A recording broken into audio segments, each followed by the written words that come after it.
it's beautiful. It's very much like family, but even more. There's a bond there.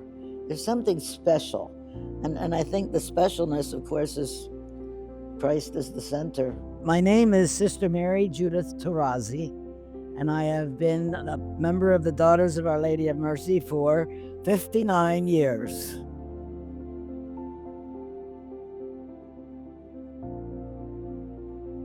Strangely enough, when I was in second grade, we moved to a town that had a Catholic school, for which my mother was thrilled. And we had our sisters, and I met our sisters, and I didn't like them. I didn't like sisters because they were dressed in black. But it didn't take very long for me to find out that they were beautiful, friendly, welcoming, just wonderful women. And I fell in love with them. And by third grade, I was convinced I was going to be a sister. Now, I think every third grader and fourth grader thinks that. And so my mother, I probably thought it was a phase, and what did I know? But anyway, it was definitely more than a phase. It stuck with me the rest of my life, although at times I denied it, as a teenager who wants to be a sister.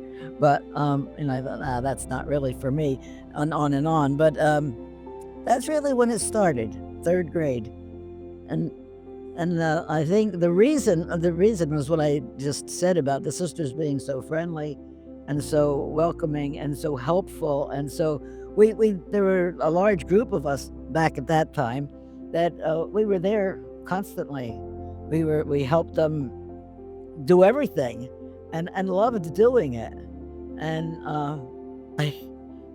it was just a wonderful experience. And they made you just feel like one of them. So I think that's really what attracted me more than anything else, was the friendliness and the hospitality and the everything.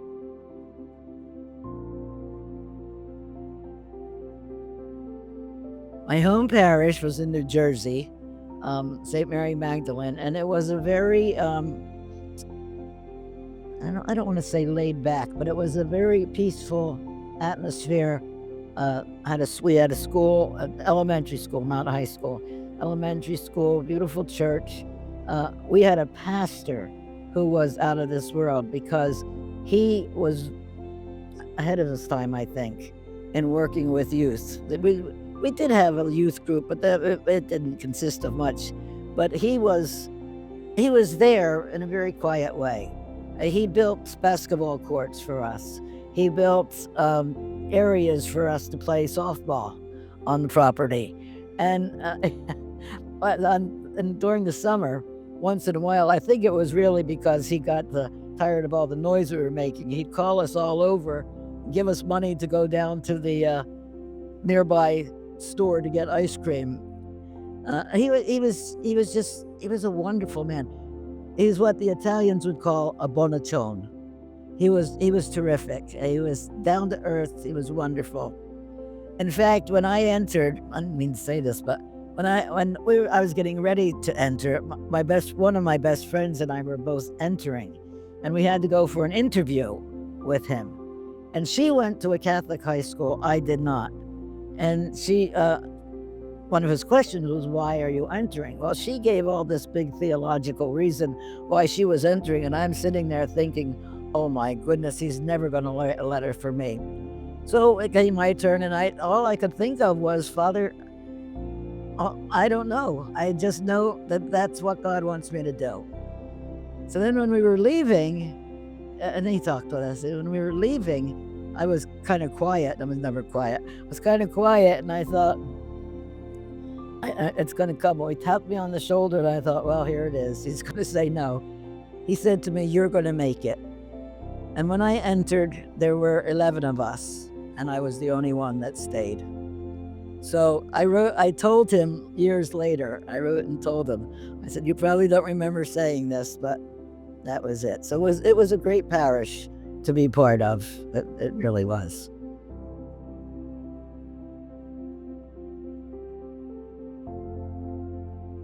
My family, and I believe me, I told them many times, my family was very supportive.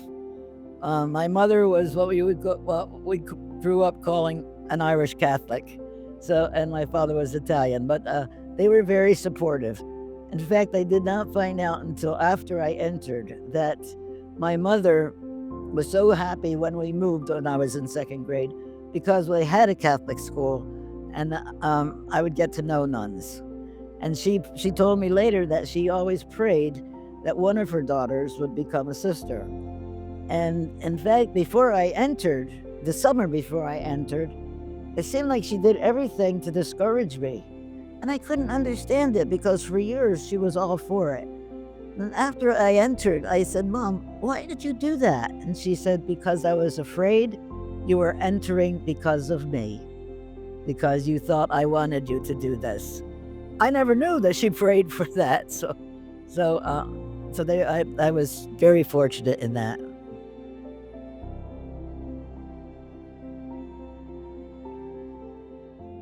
I think the thing that surprised me most, was back then we got moved and changed a lot. And that was one thing I kind of dreaded because I thought, you just get used to something and it changes.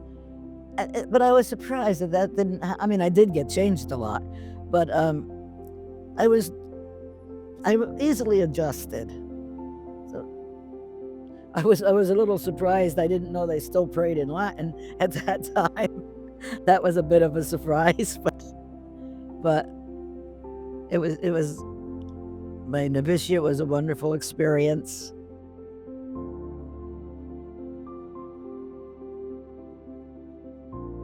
Mostly in education. I was an elementary school teacher for many years, and I taught every grade from kindergarten through high school, believe it or not. And my heart was with the little kids, primary grades. They were my favorite always. I was also a principal here in this diocese in a beautiful little school in Berwick, St. Holy Family, and I think part of my heart is still there. Um, and I used to, when I first went, I told the kindergarten teacher, "If you see me in your room a lot, I'm not checking on you. I'm there because I need that atmosphere." I almost said. So I was a principal. I was also our directress of novices, with along with another sister in our community. We served, I think, 5 years as directors of novices. And now that I'm retired, I do it whatever I need, whatever I'm called to do, whatever I can help out. I'm a big believer in Jimmy Carter's philosophy, and I didn't bring it down. I wanted to read it and I forgot, but it's the idea of God has given me this life to be of service to others in any way, to anyone, at any time that I am able to do. And so that's what I'm trying to do now. We had school mass, and I've been in a wheelchair for a long time. And there was the gospel that day was the story of when the apostles came and saw this man was begging, and they said, "Gold or silver we have not, but we will give you what we can." And he cured them. So after mass, this little first grader came up to me. You think they're not listening? They're listening. After mass, she came up to me and she said, "Sister, I'll bet you wish you were living then."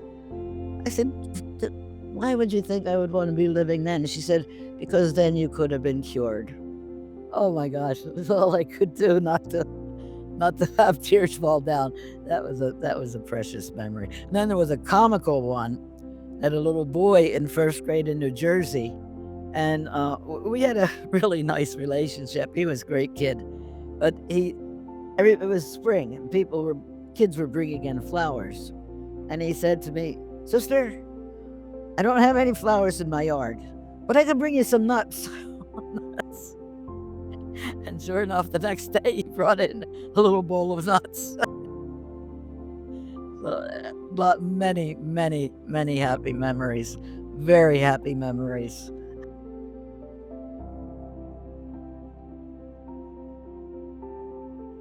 One of the biggest joys to me is also one of the biggest hardships, and that's community life. But community life is beautiful. It really is. As we get older, and our numbers have greatly diminished, and being older, it's not as easy to get around from place to place to be with the other members of the community. And I miss that. I miss that so much, because community it's beautiful. It's very much like family, but even more. There's a bond there. There's something special, and I think the specialness, of course, is Christ is the center.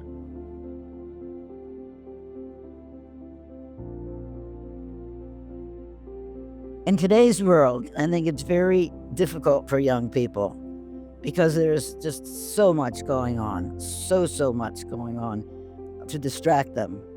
But I feel that the most important thing for young people to do is build a great relationship with Jesus. Without a relationship, and it does not happen overnight, without a relationship, you're not going to hear him clearly. And without a relationship, you're not really going to be happy no matter what you do in life. That truly, deeply, and innerly happy, that relationship means so much. And you have to work on it your whole life to get to the point where you're communicating with him. You in a sense feel his presence all day long. First thing I do when I wake up is sing a good morning song to him, not out loud, but that relationship, you can't even begin to tell how important it is, and how enriching it is, and how joyful it is. I mean, it's great. That would be my advice. Really work on that, a relationship. And then when you're discerning, it's going to be easier to discern. It's never easy, but it's going to be easier in the sense that you're talking to your best friend. So you're listening for his advice.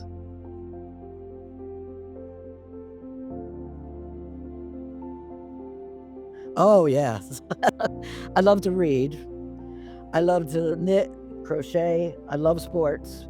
So I'm an avid Phillies fan and Eagles fan. Having conversations with people.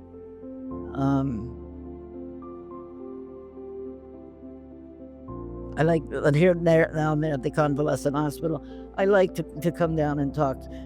Well, I come down every day to visit our sisters who are here, but I like to stop in and just speak to other people. I guess I'm a people person.